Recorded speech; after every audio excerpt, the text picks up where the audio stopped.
일본에서 주목할 만한 현상이 발생하고 있습니다. 위안부 내용을 일본 교과서에 추가하자 일본 교사들이 반전 반응을 보였다고 하는 건데요. 예상치 못한 현상 때문에 일본 정부가 다급하게 수습하려 했지만 이미 늦은 것으로 보입니다. 어떤 일인지 살펴보겠습니다.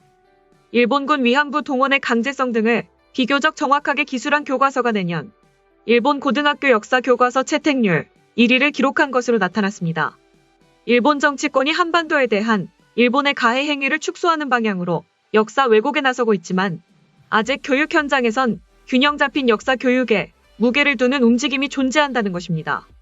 일본 문부과학성이 집계한 2022학년도 일본 고등학교 교과서 수요에 따르면 내년에 신설되는 역사 총합 과목에서 야마카와 출판사가 만든 교과서 역사 총합 근대로부터 현대로가 21.2%로 가장 채택률이 높았습니다. 같은 출판사의 현대의 역사 총합 보다 해독하다 생각하다가 13.9%로 3위. 우리들의 역사 일본으로부터 세계로가 6.6%로 6위였습니다. 역사 총합 과목에서 야마카와사의 세 가지 교과서가 합계 점유율 41.7%를 기록해 약 33만 명의 고등학생들이 내년도 역사 수업에서 이 교과서들을 사용하게 됐습니다. 야마카와사의 역사 교과서는 일제강점기 위안부 동원이나 징용의 강제성을 학계의 연구 결과에 충실하게 기술한 교과서로 꼽힙니다. 역사 총합 근대로부터 현대로는 위안부 문제에 대해 각지의 전장에는 위안소가 설치돼 일본이나 조선, 대만, 점령지의 여성이 위안부로 모집됐다. 강제되거나 속아서 연행된 예도 있다고 설명하고 있습니다. 야마카와사의 교과서는 징용 등 일제의 수탈에 대해서도 중국의 점령지나 조선으로부터의 노동자 강제 징용, 조선이나 대만에서의 징병제 시행 등 국민이나 식민지, 점령지 사람들의 생활을 극한까지 옥죄어 군수물자의 증산이나 병력, 노동력 보충, 보강에 힘썼다고 설명하고 있습니다. 또 일본의 광산이나 공장에서 일한 이들은 식민지에서 억지로 동원된 사람들이었다고 설명해 강제성을 드러냈습니다. 또 일본이 조선과 대만에서 일본어 교육 철저 등 황민화 정책을 썼다고 기술하기도 했습니다. 높은 점유율의 야마카와의 교과서와는 달리 우익 성향의 교과서들은 낮은 점유율을 기록했습니다. 메이세이샤의 우익 성향 교과서 우리들의 역사 총합은 점유율이 0.5%로 최하위였습니다. 이 역사 교과서는 태평양전쟁 A급 전범을 심판한 극동 국제군사재판에 대해 재판 자체의 타당성의 의문을 제기하는 목소리도 있다고 우익들의 논리를 반영했습니다. 우익단체 새로운 역사 교과서를 만드는 모임의 구성원이 쓴 지읒샤의 중학교 사회 역사 분야 포함 교과서도 교육 현장에선 외면을 당했습니다. 내년도 중학교 사회 교과서 수요는 112만 부인데 지읒샤 교과서 채택은 435부로 사실상 0.0%에 가까운 점유율에 그쳤습니다.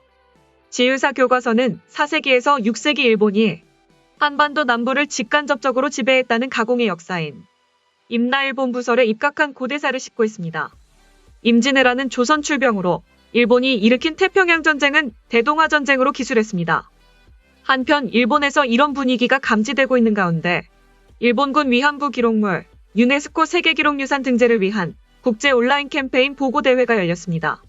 일본군 위안부 할머니와 함께하는 마창진 시민모임 등 시민단체들은 19일 오전 창원 복합문화센터에서 인터넷을 통해 보고대회를 열었습니다. 이날 보고대회는 코로나19 사태 속에 영상으로 진행되었고 미국과 필리핀에서도 참여했습니다.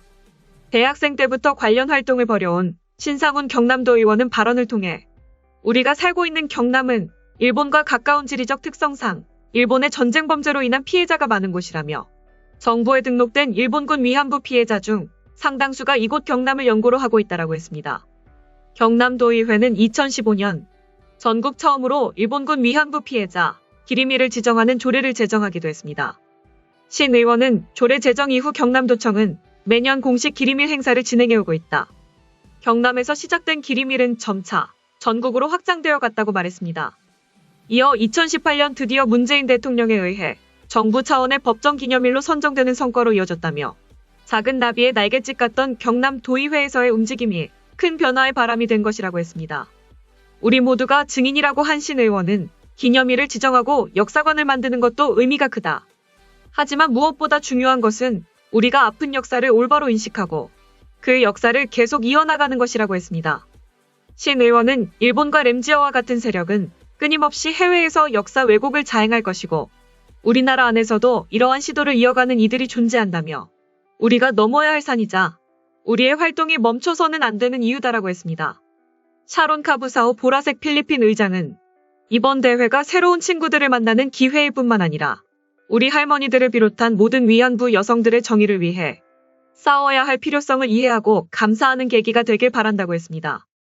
그는 할머니들을 위해 또 다른 모든 군 성폭력 피해 여성들을 위해 함께 싸우는 것이 우리의 여정의 시작이 되도록 해야 한다며 또 다른 세대의 위안부들, 모든 침략 전쟁, 그리고 모든 형태의 여성 성폭력 반대에 모두 함께 하자고 했습니다. 이를 접한 전문가들 사이에선 우익 세력이 역사 왜곡의 길을 쓰는 분위기 속에서 한국사를 있는 그대로 담은 교과서가 선택됐다는 것 자체는 매우 놀라운 일이라며 일본인들 사이에서도 아직은 미약하지만 역사적 인식이 많이 바뀌어가고 있는 것이라고 분석했습니다. 또한 이미 점유율이 상당한 비중을 차지하고 있어 일본 정부의 개입은 쉽지 않을 것으로 보인다. 그러나 과거 여러 차례 내용 수정이 이루어진 사례가 존재한 바 예고 없는 강력한 제재가 언제 들어올지는 누구도 예상할 수 없다. 이 때문에 우리 정부는 세계와 우리 역사를 잇는 매개체 역할을 수행, 이러한 기회를 적극 활용해야 한다라고 덧붙였습니다. 다음은 해당 소식을 접한 일본 네티즌들의 반응입니다. 일방적인 주장을 심어줄 뿐 그 배경을 가르쳐주지 않고는 객관적인 시각을 기를 수 없습니다. 이웃나라의 노벨상 수상자가 생기지 않는 것은 당연하겠네요. 기사에 나와 있는 대로 평화주의를 교육으로 주입하는 일본을 두고 다케시마를 무력으로 빼앗아 계속 점령하는 나라가 우익이니 침략국가니 하고 비판하고 있는 것이 현 상황입니다만 객관적인 시점이 있으면 이것이 얼마나 이상한 것인지 위화감을 느끼겠죠. 그렇게 되지 않는 것은 이웃나라에 있어서는 반일 교육이 성공했다는 증거입니다. 한국은 그 주장을 계속하는 것이 스스로 경제적으로도 프라이드 면에서도 올바른 것이라 생각하는 거겠죠. 그렇기에 일본 정부는 국민이나 민간 기업을 향해 한국이 주장하는 것의 리스크에 대해 경고를 해야 합니다. 그들은 정치적으로나 경제적으로 관계를 희석시키는 것이 좋다고 생각하는 것 같네요. 조선, 남한이 근대의 타국에 의해 비참한 역사를 맞이했다면 우선 책임이 있는 것은 19세기 후반의 조선 정권의 담당자와 조선 국민입니다. 제국주의의 세계에서는 약한 것이 악이었으므로 어차피 일본이 아니어도 러시아, 영국, 프랑스 어느 한 나라에 지배당했을 거예요. 이러한 실태가 명백한 지금도 아오키 사토시 씨처럼 항상 일본이 혐한을 부추기고 있다고 주장하는 것은 무엇일까요?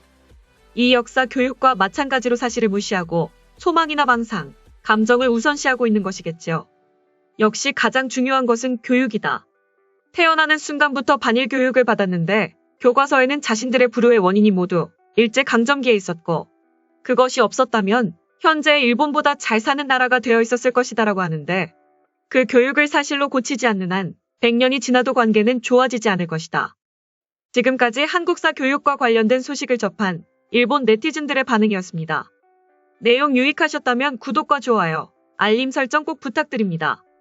여러분의 작은 행동 하나가 대한민국의 국격을 높입니다. 이 세상 모든 소식을 담은 올인박스는 내일도 최선을 다하겠습니다. 감사합니다.